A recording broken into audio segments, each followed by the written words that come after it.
photos. So we'll give a minute for those of you who would like to stand up and move to take photos, and then we'll ask you to sit back in your seats and take your flash off, please.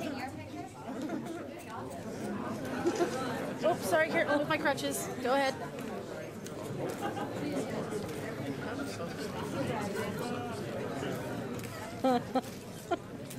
She's so pretty. She's gonna be blind after this. Oh, I'm gonna be blind after. Okay, ladies and gentlemen of the paparazzi. Take your seats, please. Ms. Carpenter, thank you. Welcome to Toronto and the Festival of Fear. They only look scary. They're actually very friendly. Okay, good. So, of course, we'd like to talk about your work on some of our favorite television shows today, Buffy, Angel, and Veronica Mars. But I'd like to go back even further for the many people in here who are interested in acting. Okay. I know that you moved around a lot Yes. when you were young. Did that help you later in life to portray people in different situations and different characters because you'd witnessed so much more than, say, someone who'd lived in the same place all their life? Well, I don't know. It was just my own experience, so I don't know what it would be like to have a different experience. I don't know so much that it's assisted me in being a better actor. I think that you can be a good actor and be from the same place in a very stable home and not be a miserable artist. I think you can, if you know, I just think some of us either have strong imaginations or you don't, you know, or you're inclined to go that route, or you love to read books, or you escape in comic books and that sort of thing. So I think that all of those qualities or interests assist you in developing a character. Absolutely. Were you interested in things like comic books, scary stories when you were younger? You know what? I didn't know this world existed. I guess it wasn't for any other reason except for not being exposed to it. I didn't have older brothers. I was in pageants and, you know, I was given Newsweek and USA Today and all of those sorts of things to read so I could answer it articulately and all of the views of the world and how I'd like to make it a better place. And, you know, it's just ridiculous. But that, I mean, that was sort of like, and I danced. My first love is dancing, and I grew up dancing since I was 5. So I spent every waking hour, if not doing my homework in school, dancing in a dance studio. So kind of a sheltered, and I'm kind of a little bitter about it because I think that you guys all have so much fun. You know? Just getting to, you know, dress up and attend a Comic-Con and like meet people. I've never known, like if I had grown up knowing that I could have met the people from Fame, you know, or something like that, I would have totally been there, but I didn't know that these things existed, so. Did you? They probably didn't, actually, because I'm so old.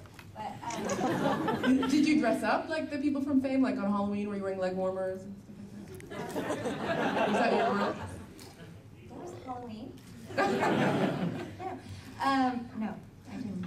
You were also actually a real professional cheerleader. Did you have any idea that this would later become like a fictional career as well? No, I had no idea. It was just, you know, a parlaying dancing, so it was just seemed like a fun thing to do, you know, to sort of, I don't know. I didn't know what I was going to be when I grew up.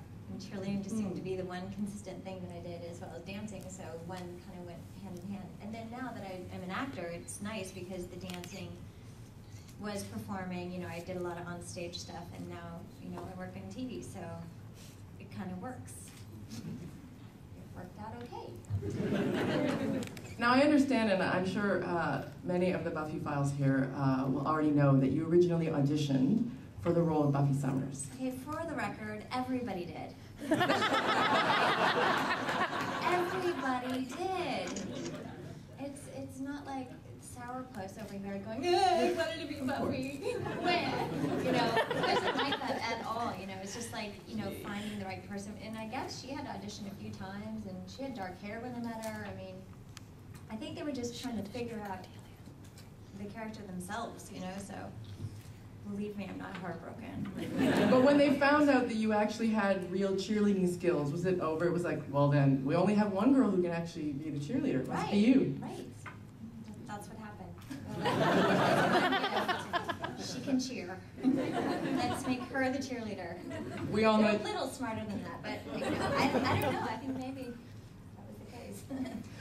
I read an interview where you said that you think that people might identify so strongly with Cordelia because she says what other people only think. Do you think that there is a bitch in every one of these people here? Yeah.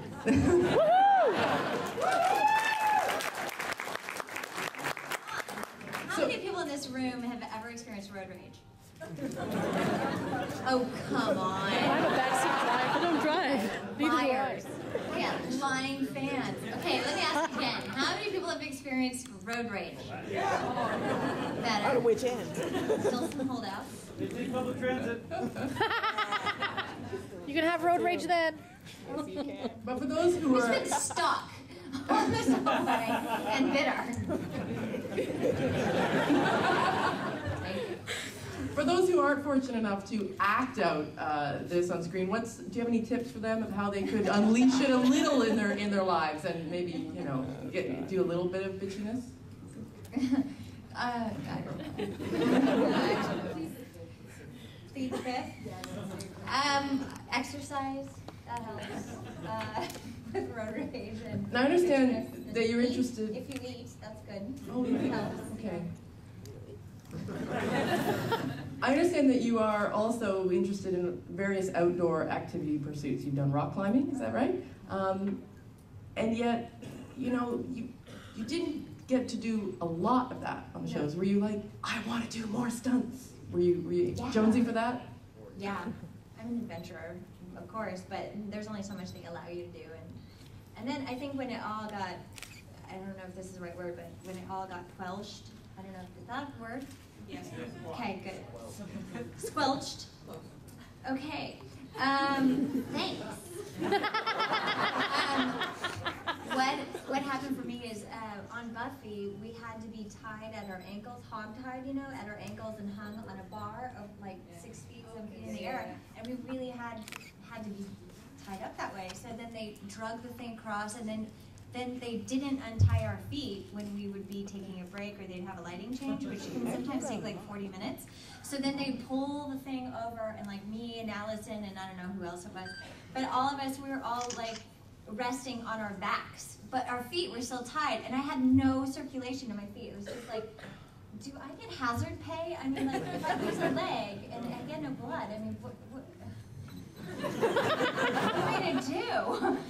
And yeah, that's kind of when it started to not be fun anymore. And then one other experience was, I don't know if you remember this, it was the first season, and I had to wear those milky white eye contact lenses, which when they came out at that point in time, they were hard, and just kind of hard to get in and out, and I don't wear eye contacts, and I wasn't used to it. And the first contact lens guy that put them in was great, and then we had a filler guy for the next day of shooting, and he totally scratched my cornea, and I couldn't open my eye, and so then I was calling in the night, to try to get a hold of a doctor to see, and then I had to shoot the next day, and I remember, I don't know, do you know David Greenwald, one of the producers? Okay, David Greenwald was so funny. He was just like, yeah, well, you have a whole day of shooting, you need to get your ass to work right now, and I'm like, it's my eye. I only get one. It's my eye. Can you please call a doctor or like whatever? Like I can't open it. It's tearing. You're gonna have to shoot me from over here, and I can't have makeup on it. What do you do? Like? It's my eye.